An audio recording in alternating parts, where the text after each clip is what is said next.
گنجے شکر کالا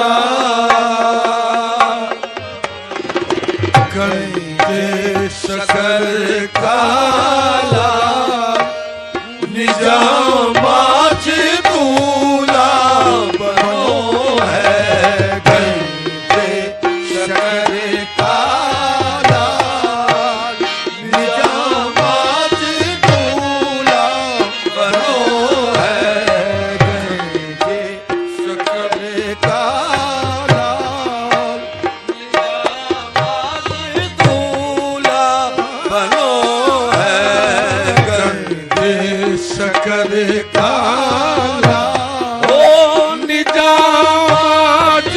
دولا بنو ارے نجات دولا بنو ہے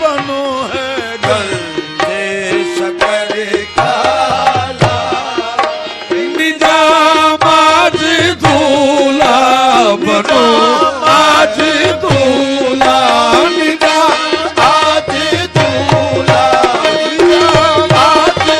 کالا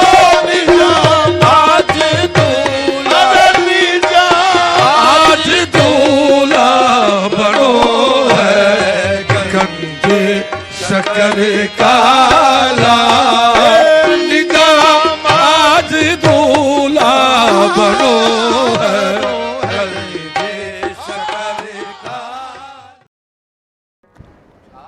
السلام علیکم، میں سید فرید احمد نظامی، نائب سجاد نشین درگاہ حضرت نظام الدین اولیاء محبوب الہی رحمۃ اللہ علیہ۔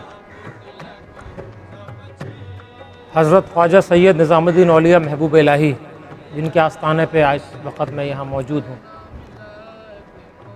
آپ کی پیدائش بدایوں کی ہے، اتر پردیش کی، اور حضرت کے دادا سید علی بخاری بخارا کے رہنے والے تھے۔ یہ خاندان جب منگولوں کا سینٹرل ایشیا پہ حملہ ہوا تھا تو بہت سے خاندان، بہت سی فیملیز بخارا سے ہندوستان مائیگریٹ کر گئی تھیں، جس میں سے ایک خاندان حضرت نظام الدین اولیاء محبوب الہی کا تھا۔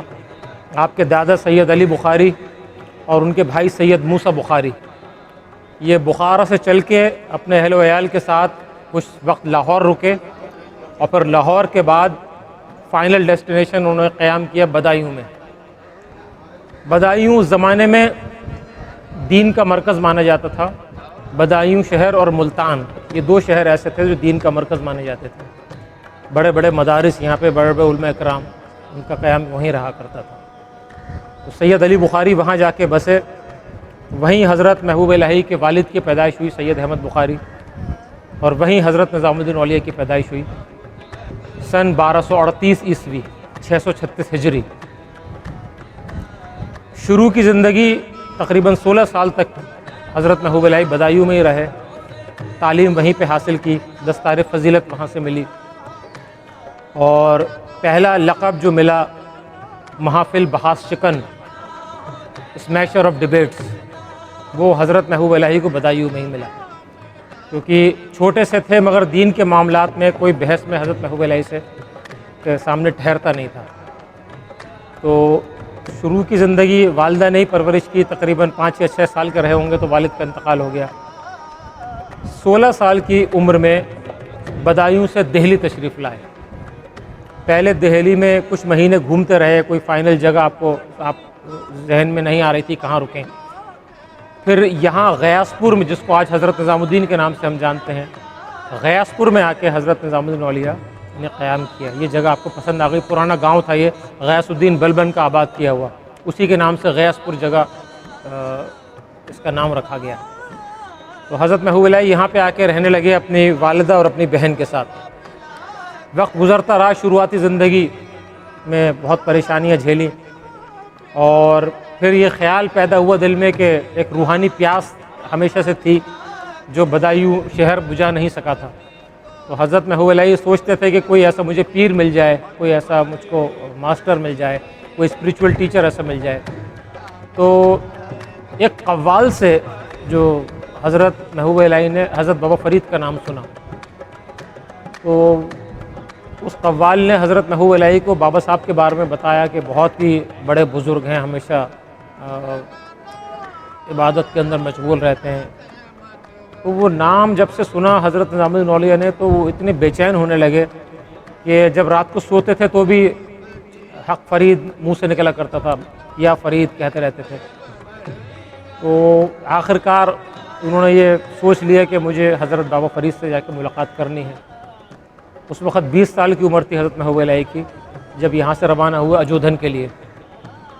اجودھن میں گئے، جو پاک پٹن اس وقت کے نام سے جانا جاتا تھا، جو شہر پاکستان میں ہے لاہور کے پاس، وہاں گئے، بابا صاحب سے ملاقات کی اور حضرت بابا فرید مسعود گنج شکر رحمۃ اللہ علیہ کے مرید ہوئے۔ پہلی بار میں حضرت بابا فرید نے تاریخ میں آتا ہے کہ آپ کو خلافت دے دی تھی۔ کچھ مہینے وہاں رکے، بہت سی دعائیں حضرت بابا فرید سے آپ نے سیکھیں، اور خلافت لے کے پھر بابا فرید نے کہا کہ نظام الدین واپس دہلی جاؤ، دہلی کی ولایت میں نے تمہیں دی ہے، اور خدا کے بندوں کی، مخلوق خدا کی خدمت میں لگ جاؤ۔ تو حضرت نظام الدین اولیا بابا صاحب کا حکم سن کے واپس دہلی آئے۔ حضرت بابا فرید نے کچھ ہدایتیں کی تھیں، کچھ خاص انسٹرکشنز دی تھیں، اور کہا تھا کسی کے آگے کبھی ہاتھ نہیں پھیلانا، کسی سے مانگنا نہیں، اور سیاست سے ہمیشہ اپنے آپ کو دور رکھنا، اس میں الجھنا مت ورنہ الجھ جاؤ گے اس کے اندر۔ تو یہ کچھ انسٹرکشنز تھیں بابا صاحب کی سخت، وہ لے کے حضرت محبوب الہی واپس دہلی آئے، اور دہلی میں آ کے پھر یہ غیاث پور کی سرزمین سے آپ نے سلسلہ تصوف کا جو مشن تھا اس کی شروعات کی۔ شروعاتی زندگی میں تو حضرت کی خانقاہ میں فاقے پڑتے تھے، خانقاہ تو تھی نہیں، کچھ گھاس پھوس کے چھپر پڑے رہتے تھے جھوپڑی میں، 3-4 جھوپڑیاں تھیں، اسی میں حضرت رہتے تھے، ان کے مرید بھی رہتے تھے۔ تو وقت کے ساتھ ساتھ پھر لوگوں کی آمد رفت ہوئی، لوگ آنے لگے، تو پھر تحائف بھی لانے لگے۔ شروع میں حضرت نظام الدین اولیا نذرانہ نہیں لیا کرتے تھے، کہتے تھے میرے پیر نے منع کیا ہے، مگر جب بابا صاحب کو یہ پتہ چلا، کسی مرید نے جا کے بتایا کہ آپ کا نام لے کے وہ منع کرتے ہیں، تو حضرت بابا فرید نے کہا کہ میں نے مولانا نظام سے کہنا کہ میں نے مانگنے کو منع کیا تھا، کوئی خود دیں تو لے لیا کریں۔ اس کے بعد حضرت نظام الدین اولیا نے نذرانہ لینا شروع کیا ہے۔ تو وہ نذرانہ بھی ایک وقت اتنا آنے لگا کہ لوگ تھال لے کے کھڑے ہو جایا کرتے تھے اور چاہتے تھے کہ حضرت ہم سے قبول کر لیں۔ حضرت محبوب الہی ایک مٹھی اٹھا لیا کرتے تھے اور کہتے تھے اس فقیر کو حاجت نہیں ہے، تیرا دل رکھنے کے لیے لے رہا ہوں۔ تو وہ نذرانہ بھی کافی ہو جایا کرتا تھا شام تک، اور حضرت محبوب الہی کہا کرتے تھے جو کچھ آیا ہے اس کا اگلے دن لنگر بنوا دیا کرنا۔ تو اسی لیے حضرت کا جو آخری وقت تھا اس میں لنگر اتنا مشہور ہو گیا تھا حضرت محبوب الہی کا کہ ایک وقت کے کھانے میں 70 من نمک ڈلتا تھا۔ یہی وجہ تھی کہ کچھ بادشاہ بھی مخالف ہو گئے تھے، قطب الدین مبارک جیسا بادشاہ یا غیاث الدین تغلق جیسا بادشاہ، جب اس کو پتہ چلا کہ اتنا بڑا لنگر ایک درویش کیا ہونے لگا، اتنا بڑا لنگر شاہی دربار میں نہیں ہوتا، تو ایک دل کے اندر ایک بغض حضرت محبوب الہی کے لیے اور ایک جلن پیدا ہو گئی۔ بادشاہوں نے بہت پریشان بھی کرنا شروع کیا حضرت نظام الدین اولیا کو۔ حضرت پہ انکوائری کمیشن بھی بیٹھا کہ پیسہ کہاں آتا ہے، خانقاہ کے چاروں طرف سپاہی جمع ہو گئے، نوٹ کرنے لگے کون آ رہا ہے کون جا رہا ہے، کتنا پیسہ جمع ہوا۔ تو اس طرح کی حضرت کے سامنے پریشانی آئیں اور بادشاہ کو رپورٹ پیش کی گئی۔ ایک وقت ایسا بھی آیا کہ قطب الدین مبارک خلجی نے نذرانے پہ پابندی لگا دی کہ دیکھتا ہوں اب یہ کیسے لنگر کرتے ہیں۔ تو حضرت محبوب الہی نے فرمایا کہ آج سے نذرانے پہ پابندی ہو گئی، کل سے لنگر دگنا کر دیا جائے۔ تو وہ لنگر دگنا ہو گیا۔ مریدین نے کہا کہ حضرت یہ تو پیسہ کہاں سے آئے گا؟ تو حضرت محبوب الہی نے فرمایا کہ تم یہ سوچتے ہو کہ میرا لنگر نذرانوں کے بھروسے چلتا ہے، میرا لنگر میرے اللہ کے بھروسے چلتا ہے۔ اور پھر حضرت نے فرمایا کہ جمنا کے پار جاؤ، وہاں پہ ایک بازار ملے گا، وہاں جتنا راشن چاہیے وہاں سے لے لینا۔ تو لوگ گئے، وہاں پہ واقعی ایک بازار تھا۔ لوگوں نے کہا بھائی ہم نے یہ، مریدین نے کہا ہم نے یہ بازار کبھی دیکھا نہیں۔ ان لوگوں سے پوچھا کہ یہ بازار کب لگا؟ تو انہوں نے کہا کہ حضرت مولانا نظام الدین کا بازار ہے، آج سے لگ گیا ہے۔ وہاں سے سامان آنے لگا۔ بادشاہ کو بڑی حیرت ہوئی۔ ایسے بہت سی کرامات ہیں حضرت محبوب الہی کی۔ سلسلہ پھیلتا گیا، کافی مریدین حضرت محبوب الہی کے ہوئے، جو آج کی تاریخ میں دکن کی طرف بھی ہیں، پاکستان میں بھی ہیں، ایران تک ہیں، چائنا تک ہیں حضرت محبوب الہی کے مرید۔ آپ کے مریدین میں سب سے خاص رہے حضرت امیر خسرو رحمۃ اللہ علیہ، اور دوسرے حضرت نصیر الدین روشن چراغ دہلوی۔ یہ دو ایسے مریدین تھے جو حضرت محبوب الہی کے مریدین کے اندر جن کا ایک خاص مقام تھا۔ خلافت اور اپنا جو روحانی جانشین بنایا وہ حضرت نصیر الدین روشن چراغ دہلوی کو آپ نے بنایا۔ لوگوں نے کہا بھی کہ حضرت امیر خسرو سے آپ اتنی محبت کرتے ہیں کہ آپ یہ کہتے ہیں کہ شریعت مجھے اجازت دے تو خسرو کو اپنے ساتھ اپنی ہی قبر میں رکھواؤں، مگر آپ نے خلافت جو ہے وہ حضرت نصیر الدین چراغ دہلوی کو دے دی۔ تو حضرت محبوب علیہ نے فرمایا کہ جو میں سمجھتا ہوں، جو میں جانتا ہوں، تم نہیں جانتے، اور آپ نے فرمایا کہ نظام چاہے امیر کو، خدا چاہے نصیر کو۔ تو یہ واقعہ بہت مشہور ہے حضرت محبوب علیہ کا۔ حضرت امیر خسرو کا ایک الگ مقام تھا، ان سے محبت ایک الگ تھی۔ بے شک ان کو خلافت نہیں دی، اس میں کہیں ایسا واقعہ کسی تاریخی کتاب میں نہیں ہے کہ حضرت محبوب علیہ نے خلافت دی، مگر مرید اتنے زیادہ حضرت محبوب علیہ کو ان کے اوپر یقین تھا کہ واحد حضرت امیر خسرو کی ایسی شخصیت تھی کہ جو بادشاہوں کے دربار میں بھی جا سکتے تھے، جو بادشاہوں کے دربار میں جا کے شاعری بھی کر سکتے تھے، جنہوں نے جنگوں میں بھی حصہ لیا، اور کسی مرید کو یہ اجازت نہیں تھی۔ تو لوگوں نے پوچھا بھی حضرت سے کہ آپ حضرت امیر خسرو کو ہر طرح کی چھوٹ دے رکھی ہے، تو حضرت محبوب علیہ فرماتے تھے کہ خسرو پہ مجھے اتنا یقین ہے کہ وہ جتنا صاف ستھرا محلوں کے اندر جائے گا اتنا ہی صاف ستھرا وہاں سے واپس آئے گا، وہاں کی چمک دھمک، وہاں کی رونق، وہاں کی دولت اس کے اوپر کوئی غلط اثر نہیں ڈال سکتی۔ تو حضرت امیر خسرو کا وہ مقام الگ رہا، اور وہ مقام بھی ایسا تھا کہ آپ جب بھی حضرت محبوب علیہ کے آستانے پہ آئیں گے تو پہلے حضرت امیر خسرو کی درگاہ پہ آپ کو حاضری دینی ہوگی۔ ان کو جگہ بھی حضرت محبوب علیہ کے قدموں میں ملی، کیونکہ حضرت امیر خسرو نے یہ فرما دیا تھا کہ میرا مزار میرے پیر و مرشد کے قدموں کی طرف بنانا۔ تو وہ مقام حضرت امیر خسرو کو ملا، ان کے درگاہ، ان کا آستانہ حضرت کے قدموں میں ہے۔ تو حضرت کی زندگی کے تو بے شمار واقعات ہیں حضرت محبوب علیہ کے، بیان کرنے بیٹھیں تو بہت وقت لگ جائے گا۔ حضرت محبوب علیہ کے آستانے پہ دیکھیے، حضرت محبوب علیہ نے زندگی میں کبھی کسی بادشاہ سے ملاقات نہیں کی۔ تقریباً 7 بادشاہ گزرے حضرت کے زمانے میں، علاؤ الدین خلجی کا زمانہ، جلال الدین خلجی، قطب الدین مبارک، پھر خسرو خان کچھ وقت کے لیے آیا، پھر تغلق ڈائنیسٹی آ گئی، غیاث الدین تغلق، محمد بن تغلق۔ محمد بن تغلق کا جو زمانہ تھا اس میں حضرت محبوب علیہ کا وصال ہوا۔ کچھ بادشاہ جلتے تھے، کچھ بادشاہ بے حد محبت کرتے تھے، جیسے علاؤ الدین خلجی پوری زندگی یہ کوشش کرتا رہا کہ کسی طرح حضرت سے ملاقات کر لوں، مگر محبوب علیہ نے اجازت نہیں دی۔ آپ نے فرما دیا تھا میری خانقاہ کے 2 دروازے ہیں، اگر بادشاہ آگے کے دروازے سے آئے گا تو یہ فقیر پیچھے کے دروازے سے باہر نکل جائے گا۔ ایک بات ضرور ایسی ہوئی تھی ایک بار کہ مجبوراً بادشاہ کے دربار میں جانا پڑا جب سما کے اوپر بحث ہوئی تھی، تو غیاث الدین تغلق نے کہہ دیا تھا کہ آپ سما سنتے ہیں جو شریعت کے اندر نہیں ہے، تو حضرت محبوب علیہ بحث کرنے گئے تھے، وہ الگ واقعہ ہے۔ ہاں مگر حضرت محبوب علیہ کے وصال کے بعد کوئی ایسا بادشاہ نہیں گزرا ہندوستان میں جس نے حضرت محبوب علیہ کے یہاں حاضری نہ دی۔ محمد بن تغلق پہلا بادشاہ تھا جو نماز جنازے میں شریک ہوا، جس نے اندر کا گنبد بنوایا محبوب علیہ کے روضے کا، باہر کا گنبد الگ ہے، شاہجہاں کے زمانے میں بنا ہے۔ محمد بن تغلق کے بعد فیروز شاہ تغلق آیا، وہ تو چومتا ہوا آتا تھا، اس نے لکھا ہے اپنی تاریخ کے اندر کہ میں جب آتا تھا محبوب علیہ میں تو جگہیں میں نے بنا رکھی تھی، وہاں تھوڑی دیر بیٹھتا تھا، چومتا تھا، پھر آگے بڑھتا تھا، پھر چومتا تھا۔ پھر اس کے بعد لودھی آئے، پھر اس کے بعد مغلز آئے، بابر سے لے کے ہمایوں سے لے کے بہادر سے ظفر تک جتنے بھی بادشاہ ہوئے سب نے محبوب علیہ میں حاضری دی۔ برٹشرز آئے، کوئی ایسا وائس رائے نہیں تھا ہندوستان میں جس نے سب سے پہلے یہاں محبوب علیہ میں حاضری نہ دی ہو۔ ہندوستان آزاد ہوا، ابھی بھی سیاسی کوئی ایسا پریزیڈنٹ کو دیکھ لیجیے یا پرائم منسٹر کو دیکھ لیجیے محبوب علیہ کے آستانوں پہ حاضری دیتے ہیں۔ تو یہ ایک نظام ہے کہ